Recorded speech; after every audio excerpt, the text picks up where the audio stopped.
on a tout prévu, ça paraîtrait, c'est improviste, mais ça n'est pas. J'absorbe la féerie, la paix qui émane de l'état, dit de la ruche en hiver. Dans peu de temps, je refoulerai les allées et le gazon fleuri de neige de l'université. Ce sera le retour aux livres, aux fêtes, à la recherche de la señorita perfecta. La vie active, la vie du couloir rapide reprendra, peut-être ponctuée de 12 interludes en compagnie de cet ange blond de l'aéroport, grâce à qui enfin je réavance. Alors là, il faut que je vous explique, le protagoniste n'avait pas du tout assez d'argent, ou même il n'avait que quelques malheureux dollars sur lui, et parce que normalement il devait prendre l'avion de Salt Lake City jusqu'à Missoula dans le Montana. Il n'avait pas assez d'argent et il commence à parler d'une femme tout à fait charmante qui lui avance une somme rondelette. Enfin, pour prendre le bus, ça ne coûte pas une fortune colossale, mais comme ça, de but en blanc, c'est quand même pas négligeable. Voilà, donc ça c'est cette référence-là.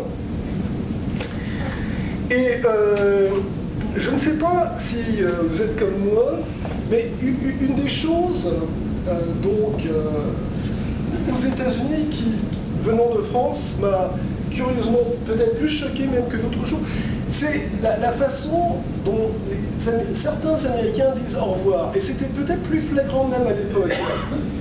Et je vais vous lire mon petit essai justement sur ça.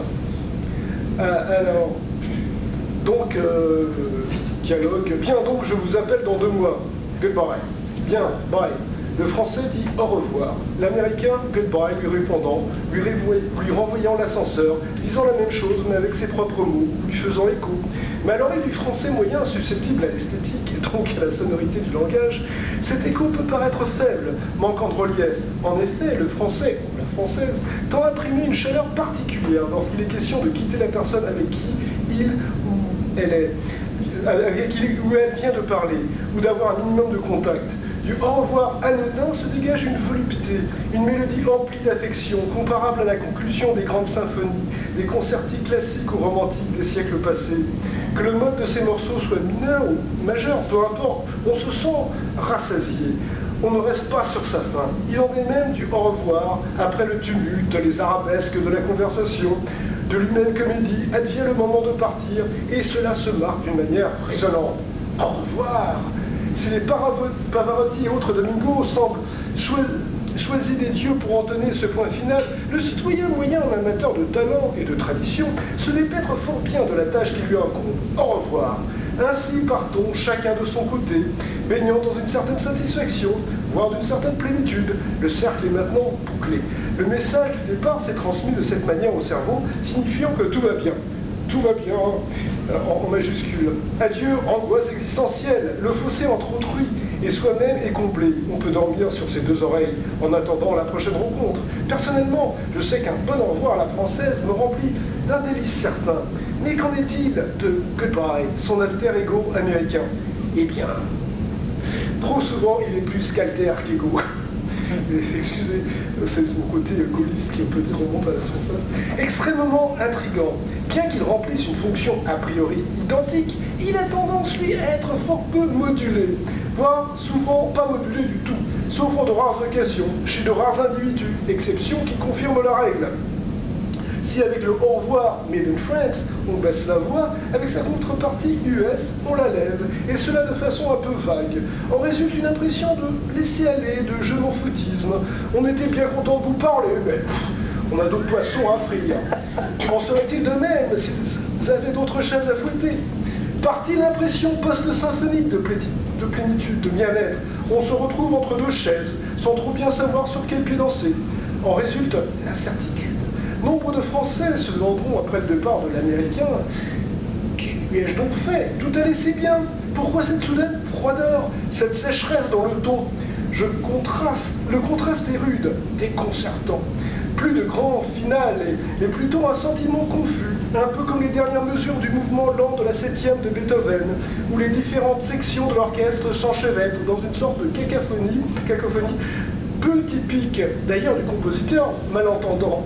Notons que le 4e et dernier mouvement, lui, aboutit de manière tout à fait concluante. La brutesse de trop nombreux goodbye est d'autant plus troublante qu'il peut souvenir après des conversations joyeuses, fascinantes, pleines d'entrain, alors que des Français, qu'ils me semblaient ennuyés, et réciproquement, m'ont souri, l'œil humide de bonté et de malice pour me lancer un retentissant « au revoir ». Qualité que peut acquérir le goodbye s'il s'agit d'un plus grand départ, ce qui indiquerait que l'Américain se soucierait peu de petits laps de temps. Mais s'il faut en croire leur goodbye, beaucoup d'Américains que je n'ai jamais revus m'ont quitté fort sèchement.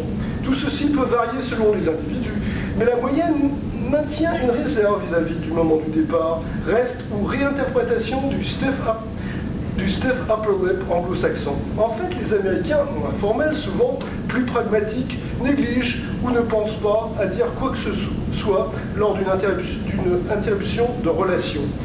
On ne se serre pas la main aussi méthodiquement, et se faire la bise sur les deux joues n'est pas prêt d'entrer dans les mœurs.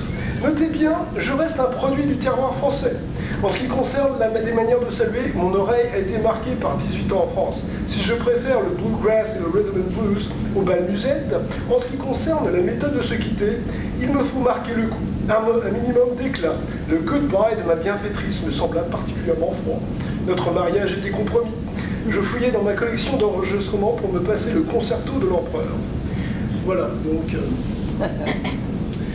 voilà, certaines constatations. Voilà, donc, écoutez, l'heure tourne, je ne sais pas si vous avez des questions, plutôt que ce soit moi qui fasse une espèce de cours magistral. Le problème, c'est que j'ai répondu en préambule à un certain nombre de questions, et je disais, je ne veux pas trop parler maintenant parce que j'aurais plus rien à dire. Mais je suis sûr qu'on va avoir des réactions. Oui, John. Est-ce que tu as de temps en temps encore une certaine envie de rentrer en France pendant quelques mois ou... C'est une excellente question. Alors, ce qui se passe, c'est que la France d'aujourd'hui est quand même très différente de la France de 1977, forcément. Disons que, dans un sens, je me sens à l'aise et comme un poisson hors de l'eau. Il y a 1000 références. J'ai encore des amis du lycée, mais ils ont suivi un parcours quand même assez différent du mien, et on s'entend bien par certains côtés, ne serait-ce que pour se réunir autour d'un bon gueuleton, choses comme ça. C'est important.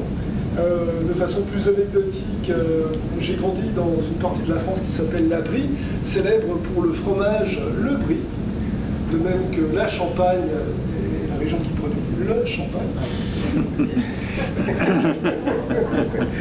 Je pourrais faire un mémoire sur cette... Je m'arrête là. Et j'avais un copain qui donc a été juge dans un concours de brie, à Meaux.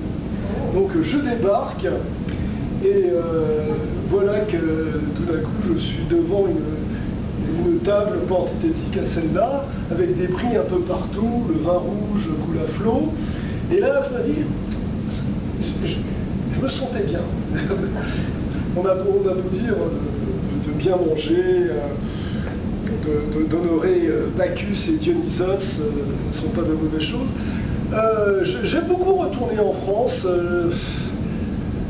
Pour y vivre, c'est une bonne question. Je crois que personnellement, je suis adapté ici et que le retour n'est pas forcément facile. Et d'ailleurs, je parle du retour en France.